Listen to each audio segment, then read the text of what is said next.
Good morning. This is November the 8th, Wednesday 2023, and we are in BBIS first semester compulsory English class.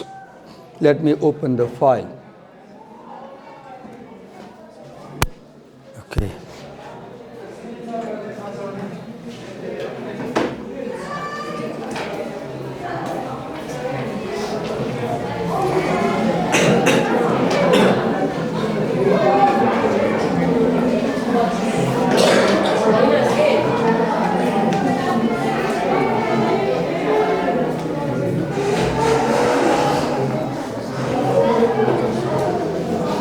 So before I start my class, I'd like to show you one book that I bought a few days before.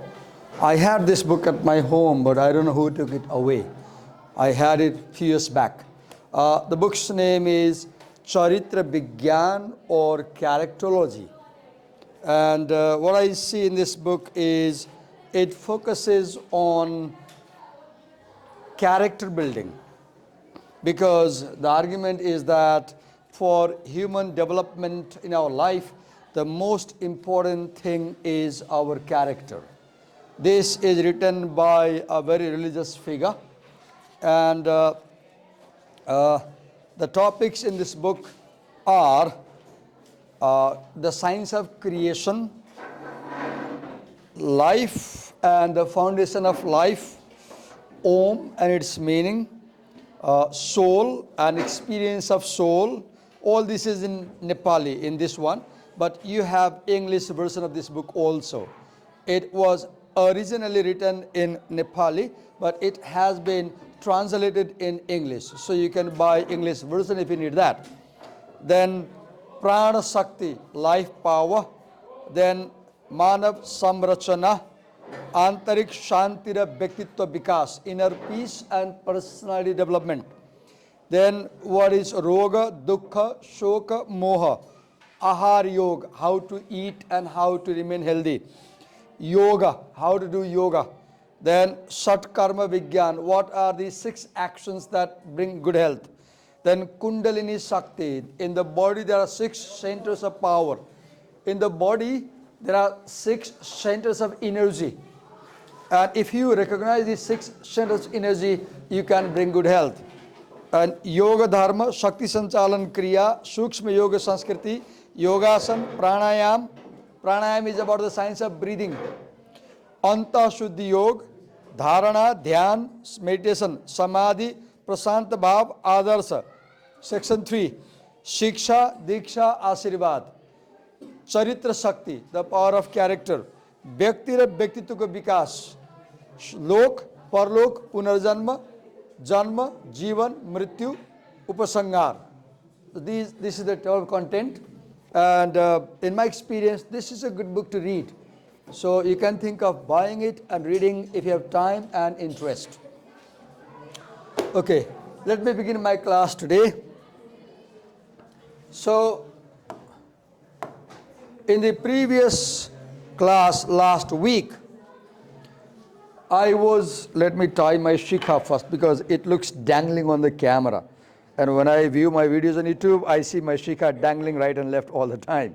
And that looks sometimes quite not so good. So let me tie it up.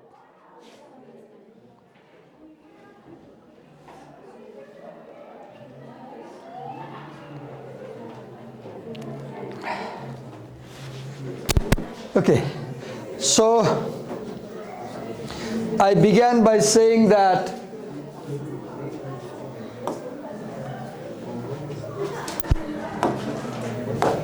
the writer presents a situation, context, issue, then problem, and then in second paragraph, he clearly expresses the problem. Decline in the both quality of writing and originality of thought, right? And then, as we move to third paragraph, he brings evidence to the argument. So what is the argument? The argument is that there is decline in the quality of writing and thinking. That is the central claim. Now the whole essay, 13 paragraphs, will discuss that idea. The first support he brings is that he says that if you get a research paper in your hand, you can easily spot if it is based on information collected from the web. So the idea is you can easily recognize if a paper is based on internet and not reading books. How? Simple claim. Look, simple claim. What claim? You can easily know if a paper is based on internet. Claim. Now in an argument you have claim, as we have here, and then you have reason. Why to believe that, or evidence. What is the proof? Now look ahead. Now first, this is the first evidence. First, what? Bibliography has no book. What is bibliography? A list of books. Bibliography is the list of books that you consulted to carry out the research. And in that list, there is no book, because the argument is that on the internet you do not get books. You read summaries of summaries. But that argument is wrong, because today on the internet we can access so many books. For example, if you go to www.worldcat.org, this is a website that connects you with the libraries around the world. For example, if you go to worldcat.org and get into that website, you can access the libraries of universities around the world. And you can know if there is a book in China, if there is a book in America, if there is a book in UK, you can know from here. And you can borrow through your local library, for example. So his argument that internet does not have books is not acceptable. He wrote this in 1997. 1997. Back then it might have been true, because net was just starting. Today it's wrong. Just articles or pointers to places in that virtual land somewhere. So first evidence to support the argument. Then look the language. How do you write? Writing. First, then after. See the chronology. How do you write sequences? See the language. Then a strange preponderance of material in the bibliography is curiously out of date.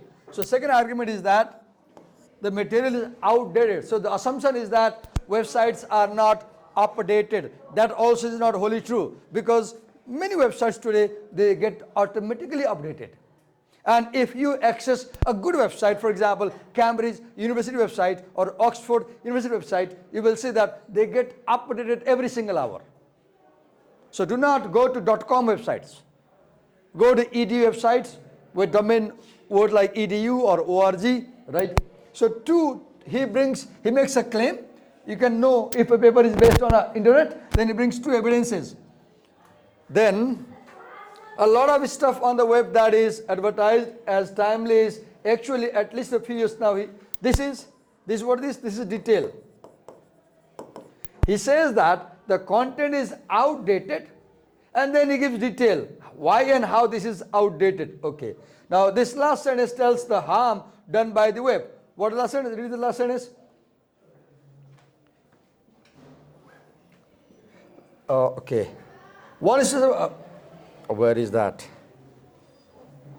Okay, leave that. Now I'll move to next paragraph. Number 4. Another clue. Now in para 3, he gave you two clues how to know if a paper is copied from internet or based. And one clue was outdated material, another clue was no books. Now another clue. Look, this is called, this word comes at the very beginning of paragraph 4. This is called transitional phrase. What is transitional phrase? You have paragraph 3 and you have paragraph 4. So in good writing, paragraphs have connection. There is something that links the paragraphs. And the reader feels that as he is moving from para 3 to 4, he is on the right track. So what is connecting this? Another clue. How does it connect? When you read another, in your mind, you go back to para 3 in your mind and you remember the word first, then, outdated book. And this word another requires you to remember what you read in paragraph 3. And you have to remember first, second in the paragraph 3. Then only you understand what is they are saying. And when you remember what is in paragraph 3, you connect paragraph 3 and 4. This is wonderful example of unity in writing, coherence in writing.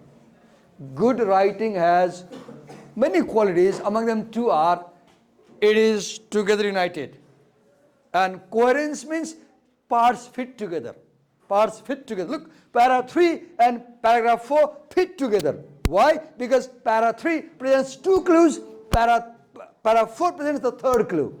And the two paragraphs get connected with that transitional phrase, another clue. Why do we call it transitional? Because this word another clue helps you move from para 3 to para 4. Transition. It helps you to transit. In aeroplane flight, you have the word transit.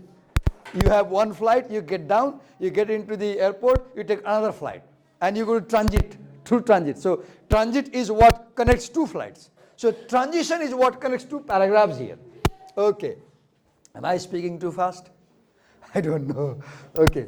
So another clue is the beautiful pictures and graphs that are inserted neatly into the body of the student's text. Look, another clue. There are graphs and pictures. Why? Because when you go to internet, you see lots of pictures, lots of graphs, and you become greedy and you copy and paste everything without taking care what is needed and what is not needed. And that gives a hint that this paper is based on Google, not reading. So the question here is, did you do serious reading? That's the question. Or did you Google? And this author is asking you to go to library, borrow a book and do a serious reading, not copy from Google. They look impressive as though they were the result of a careful work and analysis. But, I told you last time, this but is contrast marker. It is also called argument marker or indicator, because what comes before but and what comes after but, they are opposite. But actually they often bear little relation to the precise subject of the paper. Look, they may look, okay, what do you say? Yes, they may look impressive. They may look impressive, but they have no relation with the paper. See the opposite idea. The graphs and pictures may look impressive, but they have no relation with the relevance of the topic. So, but is connecting two opposite ideas. They are impressive, but irrelevant. So, the idea impressive and irrelevant are opposite. And to connect such opposite ideas, we are bringing contrast marker like but. We could use although, we could use though, and many more. Okay. Now, this last sentence tells the harmful consequence of blind copying from the World Wide Web. Okay. Now, precise subject of the paper. Cut and paste is the problem. Cut and paste from the vast realm of what is out there for the taking. They masquerade as original work. They masquerade. You put a cover on your face and you deceive people. You give the impression of what you are not. Right? You give the impression of what you are not. The reality is hidden. So the paper gives the impression that it is based on hard reading, serious reading. But that's all pretension. Because you are bringing graphs, pictures, and you are putting the impression to teacher. So look, how much hard work I have done. Look. But all that is copied and pasted from the internet. Right? And you are masquerading. You are cheating a teacher. And don't do that. Right. Okay. Para 5. Accompanying them. Look, how interesting. This, pay attention to this pronoun. And let me, look, this is called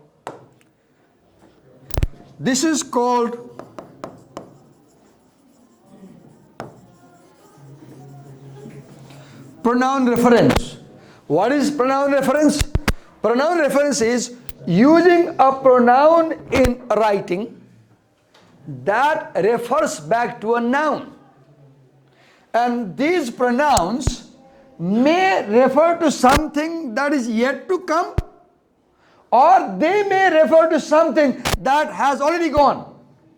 For example, here, them means the pictures, them means the graphs. Them means the pictures and graphs. And here also look, they means the graphs and the pictures. We also call such words as continuous idea marker, because this word continues the idea, picture and graph here. And the wonderful thing this pronoun reference is doing here is, look, this pronoun reference comes in the first sentence of paragraph 5, and it requires you to remember something from paragraph 4. And when a word in paragraph 5 requires you to remember words in paragraph 4, it connects the two paragraphs. It connects the two paragraphs. And I'll highly encourage you that when you write an examination, IELTS, TOEFL, SAT, GRE or KU exam, learn such things. Because this gives a good impression to your teacher. That impression is there, right? And your paragraphs do not dangle away. You know, dangling, they are alone. So what is happening here? Look, para 4 and para 5 get connected through the use of the pronoun reference them, because the word them indicates the word pictures and paragraph is previous paragraph. And to understand what that means, you must remember. Either remember, if you fail to remember, you have to go back to paragraph. You have to go back. And if you have to go back, you are a poor reader. You are a poor reader. IELTS ma यसरी पछाडी फर्किनु पर्यो भने त केही त लाग्दैन त, टाइम हुँदैन. आर्ट्स दिइरहेछ, जहाँ दिइरहेछ, राइटिङ रिडिङ दिइरहेछ, अनि त्यहाँ देम भयो फेरि फर्किनु पर्यो. It kills your time, right? Okay. Accompanying them are unattributed quotes in which one can't tell who made the statement or in what context. So he began by saying that there are only books, they are outdated, there are pictures, there are graphs. Now he says there are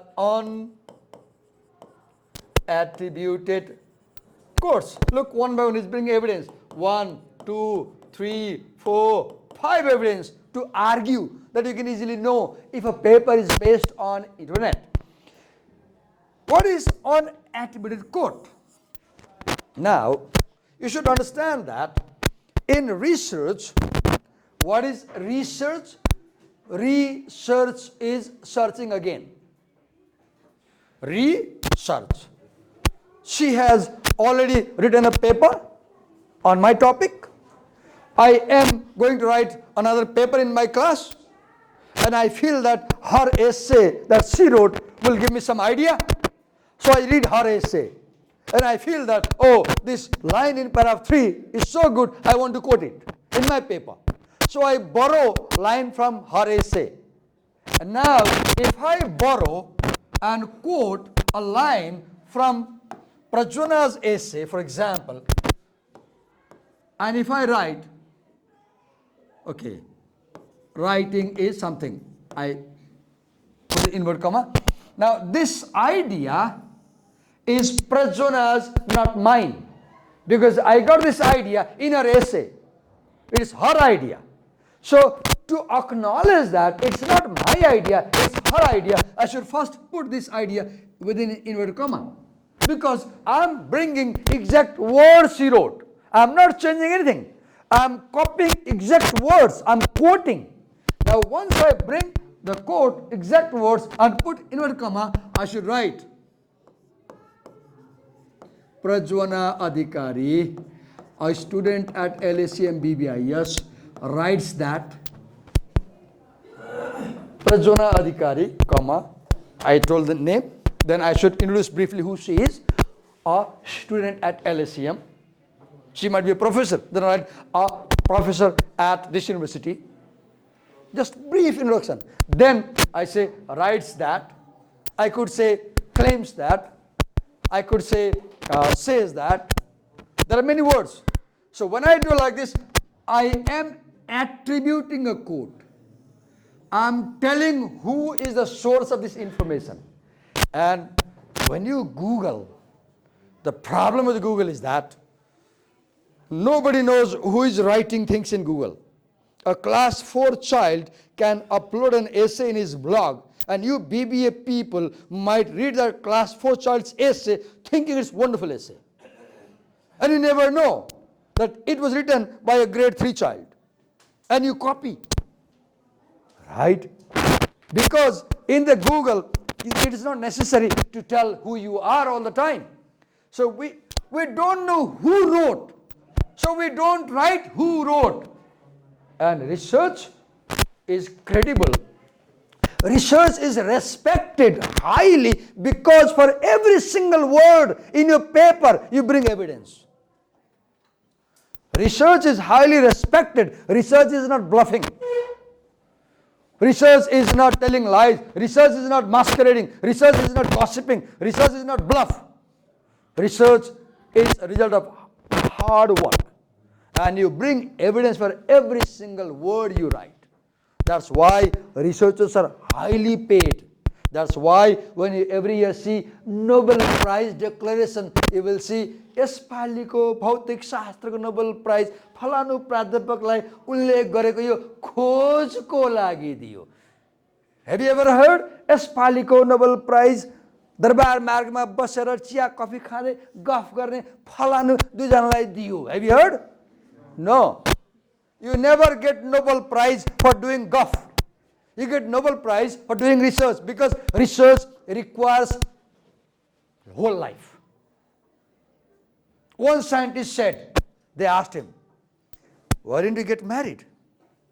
He said, oh, I forgot my marriage. Why? I was busy in my lab. That's research. I forgot to get married throughout life. Because for last 40 years, I've been doing research. And I'm so busy in my invention, I didn't remember I need a girlfriend. I didn't remember I need a wife. That's what research is. Don't do that. Don't forget your husband and wife in future, okay? I don't mean that. But I mean research is highly respected because we attribute, we are responsible for everything we say. And if in future you publish the paper and after 2 years somebody comes and claims, oh, this paper by Miss Luniva is stolen from Mr. Aroha's paper, then Luniva faces unimaginable insult in public. The media comes with the camera and takes an interview. And her degree is scrapped. It is taken back. If you are found to have stolen information in research paper, your degree is stolen. Your degree is scrapped. It is inexcusable crime. At the university, the most heinous crime is stealing other people's ideas. If you steal, you're exactly a chore at the college. Sorry for this Nepali word. Sorry for this harsh word. Look how bad it sounds. Right? Okay. Accompanying them are unattributed quotes in which one can't tell who made the statement or in what context. So when you do research, you write whose idea you are bringing. You write in what context are they writing. Miss Prajwana Adhikari while discussing the value of character for young people says that. Now that sentence, while discussing value of character for young people, gives the context. Ms. Rajuna Adhikari tells who? At KU conference, where? On December 7, when? And when you tell who said it, where did they say, when did they say, in what context did they say, you become reliable. People trust you.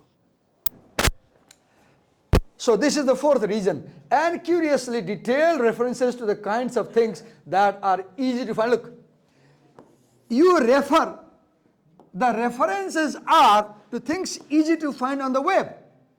Pages and pages of federal documents, corporate propaganda, or what is snippet? A brief summary of commentary by people whose credibility. Now, you bring ideas of people whom nobody knows who they are. Your sources are, God knows who they are. Difficult to assess. So we cannot judge how good your work is. So what did he say in paragraph 5? He brings further evidence to argue that we can easily identify if a research paper is based on internet sources. This is how we read. This is how we read. And I want you just have a camera stand, fix the camera at home, and teach this essay like this on the camera. Give me the video. I'll give you 50 out of 50 in internal. In internal. Teach the lessons like this on the camera at home in your comfort zone. Nobody is needed. Your camera is your student and you are the teacher. And teach. Submit the video to me as evidence. I promise I'll give you 50 out of 50. Because someone says that the best way to understand something is teach it to somebody. I repeat, the best way to understand something is teach it to somebody. You don't know something. Okay, read. Call your sister. यहाँ eyes तँलाई थाहा छ यो के हो थाहा छैन दिदी ल सुन and explain. And then she says, दिदी अघि त मलाई थाहा थिएन बल्ल बुझेँ. When she says बल्ल बुझेँ, you also say मैले पनि बल्ल बुझेँ. We understand when we teach people. We understand when we teach people. That's why I say teaching is the best job, at least for me. I don't know how is the case about you, right? Okay. One finds few references to careful, in-depth commentary. Look, what is required? Careful, in-depth commentaries are required, not summaries from Google. And when do you get careful, in-depth commentary? When you do serious reading on the subject of the paper. This is the sixth reason or evidence. There are no careful commentaries. The kind of analysis that requires a book rather than an article for its full development. Look, when you read a 5-page article and when you read a 300-page book, definitely reading book will require more analysis and will develop you more. That's why we say पेटको लागि पनि खाना हुन्छ, दिमागको लागि पनि खाना हुन्छ, बडीको पनि मसल बिल्डअप हुन्छ, दिमागको पनि मसल बिल्डअप हुन्छ. दिमागको मसल केले बिल्डअप हुन्छ? रिडिङले. बडीको मसल केले बिल्डअप हुन्छ? वेट लिफ्टिङले. र जीवनमा बडी मात्रै बनाएर कहीँ पुगिदैन. बडीसँग त्यतिकै शार्प के पनि चाहिन्छ, दिमाग चाहिन्छ. बडीले हुने भए त्यत्रो विशाल हात्तीलाई लिखुरे मान्छेले कसरी कन्ट्रोल गरेको? किनकि हात्तीको ब्रेन भएन, मान्छेको ब्रेन भयो नि त.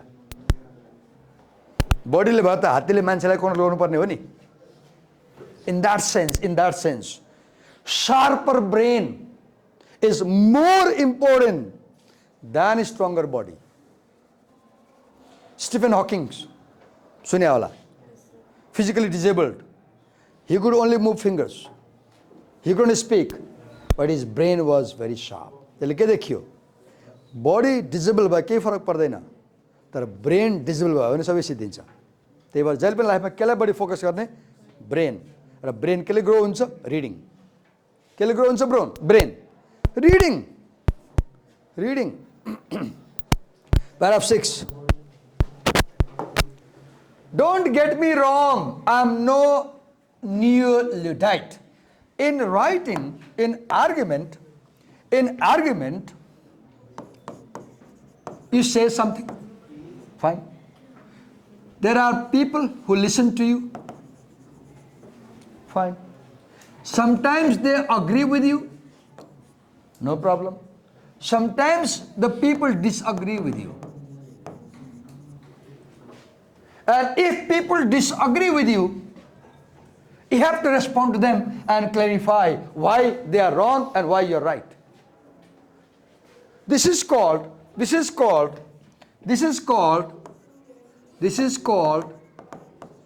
anticipating the counter argument that your readers may bring.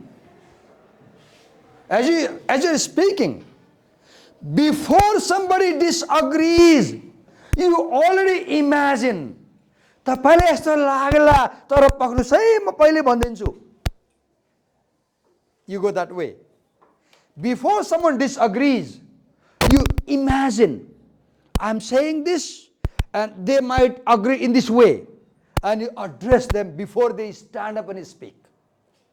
Right? Don't get me wrong, I'm no neo-Luddite. Look, he says that, BBIS people, reading this essay, you might say, David Rothenberg doesn't like new technology. So he is angry with computer and internet. But Rothenberg doesn't know the value of technology. He said, no, that's not the case. I'm not neo-Luddite. Who is a neo-Luddite? If you check the footnote, it says, someone opposed to technological change. This imperative statement shows writer's audience awareness. Look, when he said, don't get me wrong, whom are you talking to? Whom? Don't get me wrong. You're talking to your audience. Good writing always shows an awareness of the readers. As you write, you should be aware your readers what they may think reading your sentences. Right? This shows awareness. Here the writer is also responding to a possible counter argument against his claim. I am as enchanted as anyone else by the potential of this new technology to provide instant information. But too much of what passes for information these days is simply advertising. So he says, you may say that, sir, internet is good because it gives me a lot of information. Then he says, sir, what you see on Google is not information. That's only advertising for information. This sentence expresses another simple claim that writer makes. What claim? Information on Google is just advertising for further information. Screen after screen shows you where you can find out more. Have you seen on internet there are tabs, interactive tabs, and if you click the tab, the website takes you to another website. On Facebook, you have a news item, you click and you move to another website. Shows you where you can find out more, how you can connect to this place or that. The acts of linking. See, why Google is bad? Why internet is bad? Because internet is dangerous, because internet has linking but no thinking. Internet has linking but no thinking.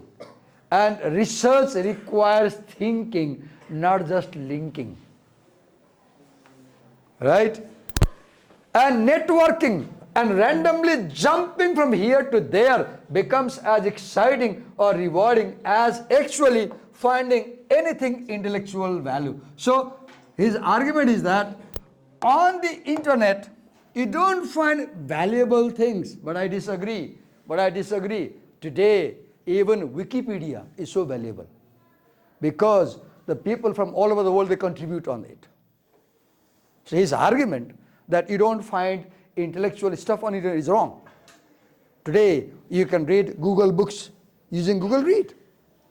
So his argument, and this is the reason, is because he wrote in 1997. At that time when internet was just developing, these arguments might have been right, but today they are wrong. Okay. The last three sentences here criticize the World Wide Web. Writer says that the web has too much advertisement. The last sentence makes a blow against internet. In the last sentence, saying that there is nothing of intellectual value on the internet. You may use critical thinking to evaluate this sweeping claim. As I told you, this is wrong. This is not correct. So what I am doing, as I read at home, preparing your class, look what I did. I insert comments as I read. And I encourage you, do the same as you read. This original book, here is my reflection. And submit them. I'll award you marks for that task also. Read a soft copy, and in between, insert comments and submit me. So I've read, here is my commentary, and that will bring you marks. I'm sorry to say that everything brings marks. I'm sorry to talk too much about marks, because our culture is that we never do anything in colleges if it doesn't bring marks. Search engines with their half-baked algorithm. What is algorithm? See, if I am on Facebook, for example, and if I watch a semi-nude girl dancing, just imagine there is a shot on my screen where a semi-nude or almost nude girl is dancing.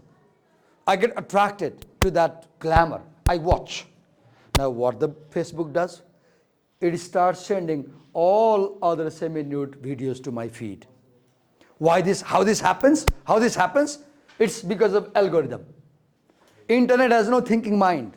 Internet has algorithm. If Divakar is watching nude or semi-nude content, send him more. And I get all that stuff. Soon in my story, same thing will start appearing. Algorithm, right? But suppose I looked for a video about science and technology, then they will send more videos of that kind. Have you seen? कुनै उसमा like गर कुनै कन्टेन्टमा तुरुन्त अर्को content त्यही आउँछ तुरुन्तै आउँछ कुनै कन्टेन्ट शेयर गर त्यही आउन थाल्छ. Why? Because that's the technology. Or closer to slot machines. What is slot machine? When you in casino, you have a machine and there are signs, it keeps ringing and you throw your toss and you don't know where it will land. Everything depends on chance. So on the internet, you put a search term and you need one answer, and internet gives you 10,006,04,005 answers. When will you read that 10 million answers? So internet overwhelms you. Internet overwhelms you. You said, hello Google, give me one apple. And what Google does? Google takes you to Jumla in Apple Orchard. Here you saw, now find apple for yourself. You wanted one apple. And Google took you instantly, flew you to Mustang. And you landed in Google Orchard in Mustang. Mountains of apple. Oh God, I wanted one apple. Now you choose an apple. That's the problem. There are too many choices that you don't need. You have no time. But that's also wrong, because today you can filter your search term. For example, if I say, suppose I'm searching abortion and teenage. Look, I use the key on. Now Google will show me all the research articles that have the word abortion and teenage. It will not show me any article that has only one word. Suppose if I say abortion, if I say abortion or teenage. Now Google will show all the articles that have either this word or that word. Now suppose if I say abortion, if I write abortion not teenage. Now Google will not show any article that talks about teenage abortion. It will show articles about old age abortion, for example. So I give you an example how this author is not fully correct, because today you have mechanism to narrow your search. You have mechanism to filter your search, and today you can get exactly what you want. You don't have to get 10,000 things, for example.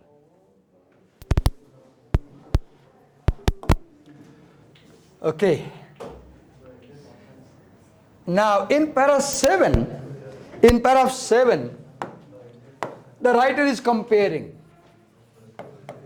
He is comparing what? He is comparing two things.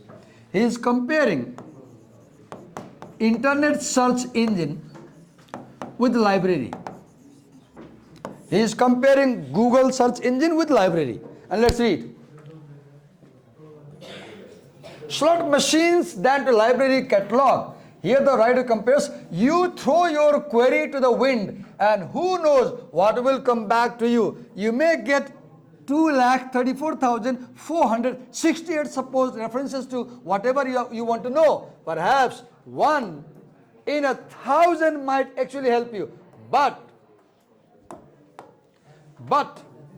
it's easy to be sidetracked. Now what internet does? It distracts you. It makes you frustrated as you try to go through those web pages one by one. Unfortunately, they are not arranged in importance. Now here in paragraph 7, he shows why Google search is bad, because it gives you too much information you don't need and you don't get what you're looking for.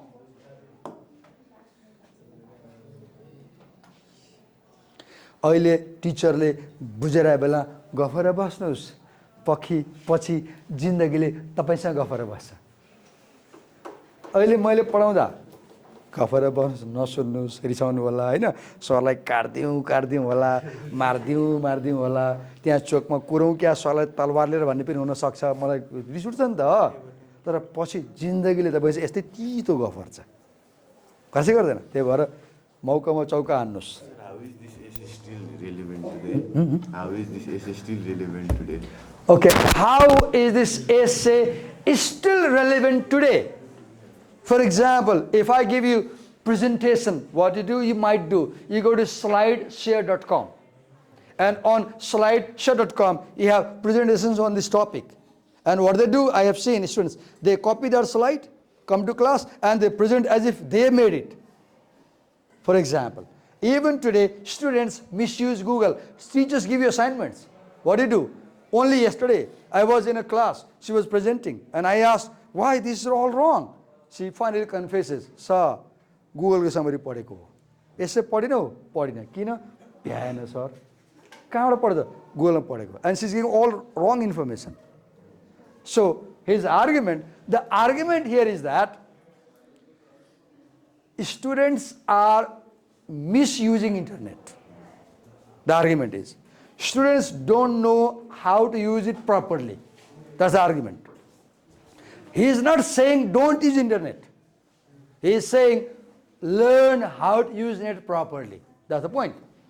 Okay. What I'm describing is the hunt and peck method. In hunt and peck method, you type very fast, and if something goes wrong, you can correct. And I take hunt and peck method like this. You have a poultry farm, and you have hens and chickens. They come out and they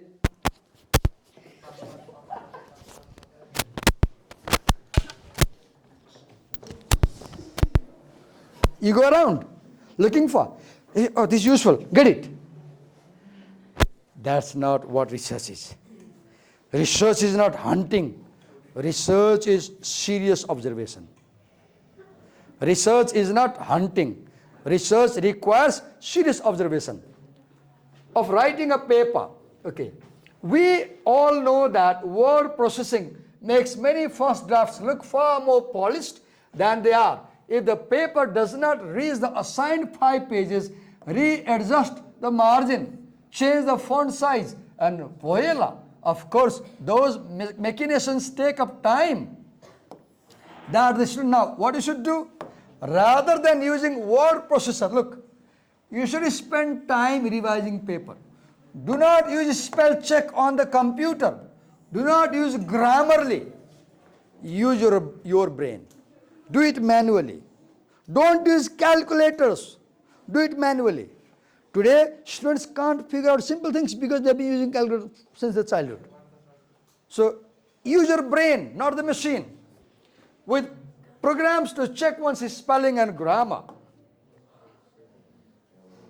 Now standard features on most computers. One wonders why students make any mistakes at all, but errors are as prevalent as ever. So his argument is that technology, even spell check software, Grammarly doesn't help you improve your errors, because you never improve spelling grammar unless you correct it yourself.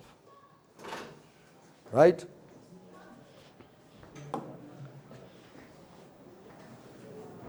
What the wave adds to the shortcuts made possible by word processing is to make research look too easy. Please understand, research is not too easy.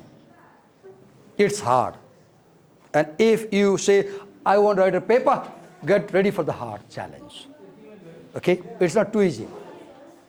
You toss a query to the machine, wait a few minutes, and suddenly a lot of possible sources of information appear on a screen. Now look, instead of books that you have to check out of the, look, what you should do? Go to library, check out books, read carefully, take time and understand, synthesize what you understand, and then quote. Look, what is required? He's saying, don't go to Google. Go to library. Then step 1, go to library, borrow a book, read carefully, understand, synthesize, and if you want to quote, quote wisely. This is what research requires, not copying and pasting. These sources are quips. Look, what is a quip? Quip, blip, short notes, short summary, pictures that may be downloaded magically to the dorm room computer screen. Fabulous, how simple. The only problem is that paper consisting of summaries is bound to be fragmented. When you Google, when you copy summary, your paper is fragmented and it is superficial. And to demonstrate more of a random montage than look, what is research? Research is ability to sustain an argument through 10 to 15 double space pages. Research is argument. What is research? Research is argument. And you can argue only if you have something in the mind. भित्र गुदी भएन बाहिर आउने हो. भित्र केही पढाएको छैन, गुदी अनि बोक्रो बोक्रो कुराहरु पर्यो नि त. नेपाली वर्ड मैले युज गरेँ, गुदी भन्छ नि, इसेन्स, भित्रको इसेन्स. काठ काट्यो भने बाहिर बोक्रा नरम हुन्छ, काम लाग्दैन. तर त्यो भित्रको सेन्ट्रल पार्ट हुन्छ नि, त्यो कति महँगो हुन्छ. तब अगराक किन्न जानु, अनि दुई खालको अगराक हुन्छ. एउटा गाभा भन्ने अगराक हुन्छ. गाभा भनेको त्यो ठुलो जुन रुख ट्रङ्क हुन्छ नि, त्यसको सेन्ट्रल पार्ट हुन्छ. त्यो चाहिँ 1000-2000 वर्षसम्म कुइदैन. अनि त्यसको चाहिँ धेरै महँगो हुन्छ. बाहिरको पनि पाइन्छ, बाहिरको सस्तो हुन्छ, किरा लाग्छ. त्यही भएर रुखमा पनि त्यो भित्रको, हाम्रो बडीमा के छ, भित्र हड्डी छ नि, स्ट्रक्चर, त्यसले अडाएको नि बडीलाई. जहिले पनि भित्री कुरा विश्वास गर्ने के बाहिरी कुरा होइन.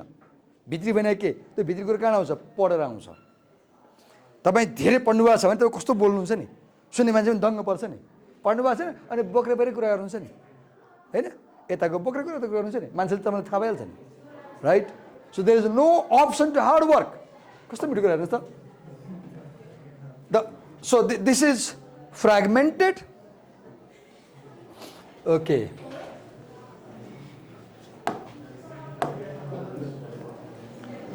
So far, okay, now paragraph 10. Up to paragraph 9, the writer discusses the problem. From paragraph 10, he discusses the cause of the problem. Who is to be blamed for the problem? Of course, you can't blame the students for ignoring book. Look, interestingly, you will be happy that he says we can't blame students. Blame the library. Why? Because libraries today, they are bringing computer technology rather than bringing books. So libraries tell you, when you go to a library with computers, so you know, don't read. Because when you have no book, you don't read. Don't read. Connect, surf, download, cut and paste. See the problem. This is the problem. See the problem. Why research papers are poor? Students don't read. Connect. The mantra is Control A, select all. Control C, copy all. Alt tab, compute file. Control B, paste. Paper is boiler ready. No thinking, only linking. No thinking, only linking. So linking does not make research. Thinking makes research. Originality becomes hard to separate from plagiarism. And when you steal, what is plagiarism? Plagiarism is copying other people's ideas blindly and presenting that as if it was your idea. If no author is cited on web page, clearly the words are up for grabs. Anybody can get those words. And students much prefer the fabulous jumble to hard. Research is hard work of stopping to think and make sense of what they have read. What is research? Read, think, make sense. Read, think and make sense. That's what research is. We'll begin from paragraph 11 next class. Thank you.